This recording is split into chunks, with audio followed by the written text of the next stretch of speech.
Paano nga ba pumili ng charger para sa inyong laptop?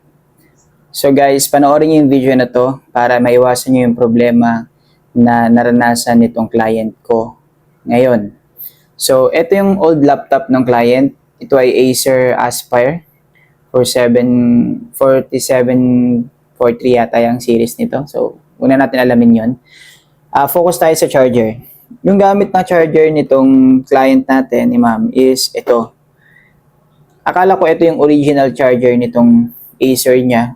But, I realized na hindi ito kasi upon searching sa internet yung specs ng laptop niya is hindi ito yung specific charger para dito. So, nilapit niya sa akin yung problema dahil daw hindi raw nagkakarga yung laptop niya. Which is dati naman daw nagkakarga. So, ito yung gamit yung charger. So, paano nga ba bumili? Ba nasira yung charger ng laptop niyo? Paano nga kayo bibili ng bagong laptop? Ng bagong charger? Ano ba yung dapat ninyong alamin? Una guys, alamin natin yung bago yung pinout, alamin natin yung wattage at saka yung voltage nung kailangan nating charger. So, halimbawa ito, hindi porket pareho ng dulo, hindi porket pasok yung dulo niyan, sige lang kayo na sige. For example, ito, oo, pasok yung dulo nito dito. Halos pareho sila ng dulo. Kaya lang ng kulay. Yan. Halos pareho ng dulo at gumagana rin naman pareho. Yan. Pero magkaiba po yan. Ito gumagana siya, pangsamantala tapos biglang mamamatay yung laptop. Pero ito talaga, yung specific na charger para dito. Yan. Yan, charge natin. So makikita ninyo guys na hindi porket pumasok yung charger, okay na. Meron kasi yung polarity, iba-iba yung polarity niyan guys. When it comes sa polarity, makikita nyo dito sa charger yan, yung polarity.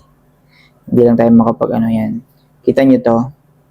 Yan yung polarity niyan. Yung negative yung outer part, positive yung gitna. Yan yung sabihin ng yung drawing na yan. Polarity yan. Pag nagkabaligtad yan, hindi pwede, hindi gagana yung charger nyo or worse, masisira yung laptop nyo. So, dito nyo rin makikita kung ilan yung voltage. Tingnan nyo guys. Ang voltage nitong charger na to is 19 volts, 2.37 ampere. Tama yung voltage niya, 19 volts. Pero yung ampere niya is mababa masyado, 2.37. Sir, paano ko naman malalaman kung ano yung tamang voltaheng kailangan ng laptop ko kung wala na yung luma niyang charger o yung original na charger? Ganito lang yan guys. Unang way para malaman nyo is, syempre alamin nyo yung model ng laptop nyo. Usually nasa ilalim po yan. Halimbawa ito, sara muna natin. Tapos pag pinaliktad nyo sa ilalim, makikita nyo dito sa sticker nyan, yung model. Yan. Search nyo lang sa internet. Yung Aspire 4752, search nyo lang yung specs. Lalabas dun yung model, specs nyan, pati yung kailangan nyan. But then, usually, nakasulat na rin sa baba yung DC rating nito. Ito yung kailangan yung charger para sa laptop na to. 19 volts, 4.7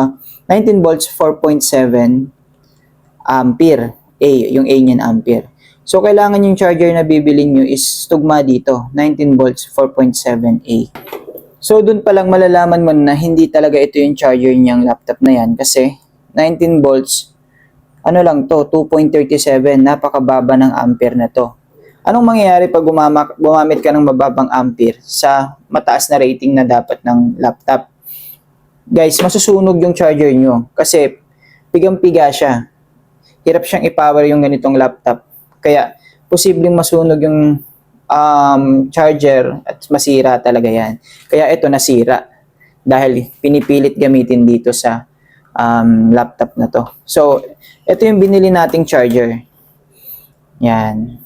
Ito ay tawag dito, Class A lang to, pero maganda na rin siyang klase. Di ba? Tapos, matibay na rin siya.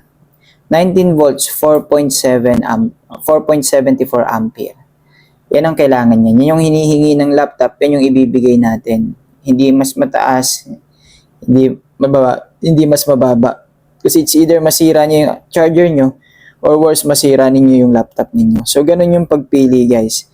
When it comes naman sa polarity, makikita nyo uli dito. Yung polarity ng laptop na charger nito is negative sa labas, positive sa loob. So to explain this guys, ito ay tumutukoy dun sa pin. Pakita ko sa inyo yung pin niya. Yan. Ito yung pin niyan, guys. Ibig sabihin ng polarity, kita niyo yung loob niyan. Yung loob niyan parang mayroong may tanso siya sa loob. Yun yung positive, guys. Tapos ito namang shielding sa labas, yan ang negative. Yun yung ibig sabihin nito. Yan yung ibig sabihin yan. So, minsan baliktad yan. Yung ibang laptop, positive yung labas, negative yung loob. Pag ganun ang nangyari, kahit sabihin mong ganito yung dulo, baliktad yung polarity, naku po, posibleng masira nyo talaga yung power rail ng laptop niyo. So, maselan din guys, ang charger ng laptop o ng laptop. So, make sure lang na pag bibili kayo ng laptop charger, tama yung specs na binibili nyo at tamang charger. Yun. So, yun lang guys, paalala lang sa bawat isa. Sana nakatulong sa inyo. Don't forget to follow me here on my TikTok account. Bye-bye!